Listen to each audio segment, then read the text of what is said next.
కోటేశ్వరరావు గారు మనతో పాటు అందుబాటులో ఉన్నారు. కోటేశ్వరరావు గారు నమస్తే అండి. నమస్తే. సో ఎట్లా ఉండబోతోంది, ఒక ప్రిడిక్షన్ ఎట్లా చూడొచ్చు? అటు పశ్చిమ బెంగాల్ ఎన్నికలు, సో బీహార్లో ప్రభుత్వంలో ఉన్నది ఎన్డీఏ కూటమి ప్రభుత్వం, ఇటు తెలుగుదేశం పార్టీ కూటమి ప్రభుత్వం ఉంది. అండ్ మోర్ ఓవర్ దక్షిణాదిలో ఎంట్రీ కోసం చూస్తున్నారు. తెలుగు వాళ్ళకు కూడా ఏమైనా అవకాశాలు ఉండేటువంటి అవకాశం ఉంటుందా? ఇందులో అన్నమల ఎపిసోడ్ కూడా ఉంది. ఆయన అధ్యక్ష పదవి నుంచి తప్పించేశారు. సో ఆయన కూడా బీజేపీకి ప్రియ శిష్యుడే, మోడీకి, అమిత్ షాకి. సో ఎట్లాంటి ఈక్వేషన్స్ చూడొచ్చు మనం? ఇప్పుడు తమిళనాడులో, అదేవిధంగా కేరళలో, పశ్చిమ బెంగాల్లో ఎన్నికలు జరగబోతున్నాయి.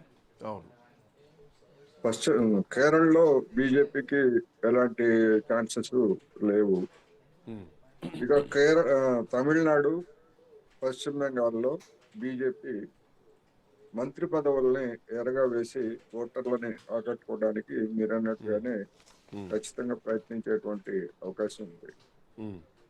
అయితే తమిళనాడుకు వచ్చేసరికి అన్నామలై అనేటువంటి వ్యక్తిని మీరు రాష్ట్ర రాజకీయాల్లోకి అడుగు పెట్టద్దు, ప్రచారానికి కూడా వస్తే మేము అంగీకరించాం అని చెప్పేసి గతంలోనే అన్నాడీఎంకే ఒక షరతు పెట్టింది. ఆ షరతు మేరకే అన్నామలైని ఉద్యోగం నుంచి తప్పించారనేటువంటిది మనం గమనంలో ఉంచుకోవాలి. అవును అవును, వాళ్ళకి చెందిన నైనా నాగేంద్రన్ కూడా పెట్టుకున్నారు కూడా మళ్ళీ. అటువంటప్పుడు ఇప్పుడు మళ్ళా మంత్రి పదవి ఇవ్వడం అంటే మరి అన్నాడీఎంకే తోటి ఏదైనా ఘర్షణకు సిద్ధపడటానికి ఏమన్నా అవకాశం ఉందా అనేటువంటిది ఒకటి. అన్నాడీఎంకే ఏ విధంగా స్పందిస్తుంది అనేటువంటిది కూడా చూడాలి. రెండోది, తమిళనాడు రాజకీయాల్లో చూస్తే టీవీకే హీరో విజయ్ నాయకత్వంలో ఉన్నటువంటి టీవీకే పార్టీని బీజేపీ ఆకర్షించడానికి కూడా ప్రయత్నిస్తుంది అనేటువంటి వార్తలు కూడా ఉన్నాయి. అయితే గతంలో నేను బీజేపీని తీవ్రంగా వ్యతిరేకిస్తాను, డిఎంకేను తీవ్రంగా వ్యతిరేకిస్తాను అని గొప్పలు చెప్పుకున్నటువంటి విజయ్కి ఇప్పుడు ఒకవేళ బీజేపీతో చేతులు కలిపితే వచ్చేటువంటి రాజకీయ పరమైనటువంటి దాడి మామూలుగా ఉండదు అక్కడ. అంటే ప్రత్యక్షంగా బీజేపీతో చేతులు కలుపుతారని మాత్రం అనుకోలేము. ఎందుకంటే విజయ్ మొదటిసారే తన సైద్ధాంతికత్వాన్ని పక్కన పెడతారన్నటువంటి నమ్మకం మాత్రం లేదు. Of course behind of the scene background లో బీజేపీ ఏమైనా ఉంటుందేమో కానీ ఆన్ ది స్క్రీన్ మాత్రం ఉండకపోవచ్చేమో అని కూడా అనిపిస్తోంది అంటున్నారు. కాకపోతే ఏంటంటే అన్నాడీఎంకేతోనే సమస్య వస్తుంది. అన్నాడీఎంకే కూడా విజయ్ నాయకత్వాన్ని అంగీకరించి ఆయన్ను సీఎం ఫేస్ గా పెట్టేట్లయితే బీజేపీ తోటి ప్రత్యక్షంగా చేతులు కలపడానికి కూడా విజయ్కి ఎలాంటి ఇబ్బంది లేదు. ఆయనకి ఇప్పుడు ముఖ్యమంత్రి పదవి కావాలనేటువంటి యావలో ఉన్నాడు. అందుకోసం గతంలో ఏం మాట్లాడినా ఎవరు వచ్చినా గానీ తనను ముఖ్యమంత్రిగా ప్రకటించాలనేటువంటి ప్రధానమైనటువంటి షరతు పెడుతున్నారు. ఈ నేపథ్యంలో అన్నామలైని పోటీగా బీజేపీ తీసుకొస్తే ఏమవుతుంది ఏమిటనేటువంటిది ఇప్పటికైతే ఊహాజనితమే అనేది నా అభిప్రాయం. ఇక బెంగాల్ విషయానికి వస్తే బెంగాల్లో కొంతమందికి బీజేపీ నాయకులకి మంత్రి పదవులు ఇచ్చేటువంటి అవకాశం ఉంది. ఇక మొత్తంగా చూసినప్పుడు కొంతమందిని తొలగించడం, కొంతమందిని పెట్టడం అనేటువంటిది ఏడాదిన్నర కాలంలోనే తొలగించాల్సినటువంటి అవసరం ఏమొచ్చింది అనేటువంటి ప్రశ్న ఒకటి. అటువంటి వాళ్ళ వల్ల ఉపయోగం లేదు పార్టీకి అని ఒకవేళ అసెస్మెంట్కి వస్తే అలాంటి వాళ్ళని తొలగిస్తే మళ్ళా బీజేపీలో కొత్త సమస్యలు తలెత్తాయి. ఆంధ్రప్రదేశ్ విషయానికి వస్తే ఒకవేళ కాపు సామాజిక వర్గానికి కనుక తెలుగుదేశం పార్టీ ఆప్షన్ గా ఎంచుకున్నట్లయితే అది ఖచ్చితంగా పవన్ కళ్యాణ్కి చెక్కు పెట్టడానికే ఆ ఎత్తుగడ అనేటువంటిది నా అభిప్రాయం. బట్ అంత ధైర్యం చేయగలుగుతారా భారతీయ జనతా పార్టీ? పవన్ కళ్యాణే బ్రిడ్జ్ వారధిలా ఉన్నారు. అంటే అట్లాంటి పరిస్థితి వస్తే చంద్రబాబు నాయుడు నమ్మరేమో కానీ పవన్ కళ్యాణ్ నమ్మకుండా అయితే ఉండలేరు కదా. ఎందుకంటే ఇద్దరిని కలిపిందే పవన్ కళ్యాణ్ లాంటి ఒక బ్రిడ్జ్. సో అట్లాంటిది పవన్ కళ్యాణ్ చెక్ పెట్టేటువంటి ధైర్యం ఇప్పుడున్న పరిస్థితుల్లో అటు బీజేపీ కానీ ఇటు తెలుగుదేశం పార్టీ కానీ చేస్తుందా?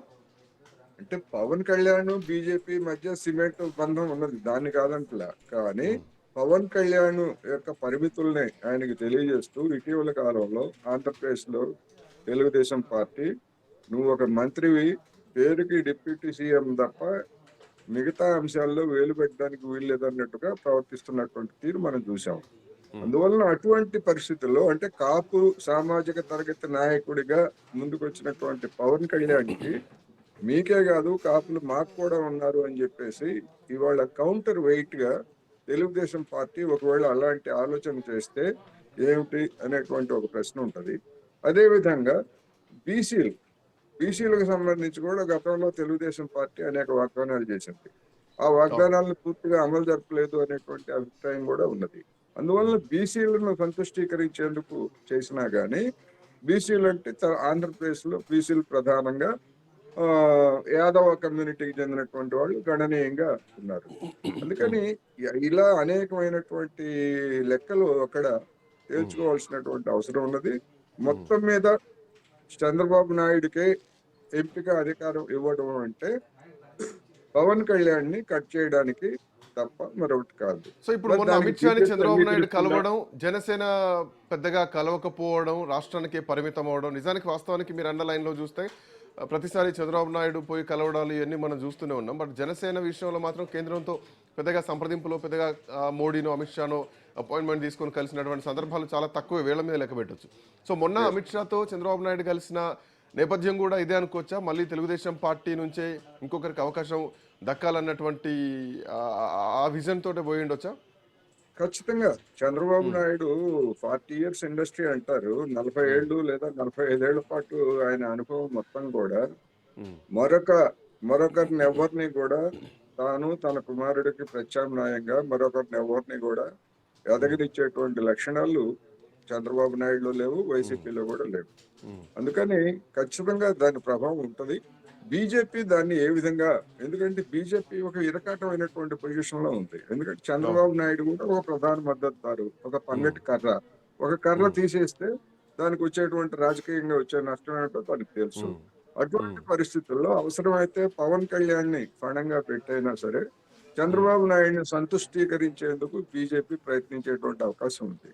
రెండోది, బీజేపీకి ఆంధ్రప్రదేశ్ లో నామినేటెడ్ పోస్టుల్లో కావచ్చు లేదా మంత్రివర్గంలో కావచ్చు షేర్ ఎక్కువగా కోరుతున్నట్టుగా కూడా కొంతమంది చెప్తున్నారు. ఎందుకంటే ఇప్పుడున్నటువంటి సత్యకుమార్ బీజేపీ ఫేస్ గాను లేకపోతే ఆ విధంగా చూడరు. వెంకయ్య నాయుడు మనిషిగా లేదా చంద్రబాబు నాయుడుకి వెంకయ్య నాయుడుకి ఉన్నటువంటి సంబంధాల్లో ఆయన మనిషిగానే చూస్తున్నారు తప్ప బీజేపీగా లేదు. అందుకని ఇవన్నీ కూడా ఈ లెక్కలు కొన్ని ఉన్నాయి. ఎట్లా సెటిల్ చేసుకుంటారు ఏమిటనేటువంటిది మనం రాబోయే రోజుల్లో చూడాల్సింది. సో కమింగ్ టు తెలంగాణ విషయానికి వస్తే, తెలంగాణలో ప్రస్తుతానికి 8 మంది ఎంపీలు గెలవడం జరిగింది. దాంట్లో ఇద్దరికి కేంద్ర మంత్రులు ఇస్తే ఒకరికి పూర్తి స్థాయి కేంద్ర మంత్రిగా ఉన్నారు కిషన్ రెడ్డి, కేంద్ర హోంశాఖ సహాయ మంత్రిగా బండి సంజయ్ ఉన్నారు. ఇక్కడ ఏమైనా ఈక్వేషన్స్ మారుతాయా? ఎందుకంటే రాష్ట్రంలో ప్రస్తుతానికి బీజేపీ ప్రధాన ప్రతిపక్ష పాత్ర పోషించే స్థాయిలో ఉన్న ఆ స్థాయిలో తన graph పెంచుకోలేకపోతుంది. Moreover దక్షిణాదిలోకి Bharatiya Janata party రావాలనుకున్నా అది ఎంట్రీ తెలంగాణ నుంచే పొద్దున అయ్యేటువంటి అవకాశాలు కూడా ఉన్నాయి. అంతటి మాస్ లీడర్షిప్ తెలంగాణకు ఉంది, కానీ అది బయటికి రావట్లేదు.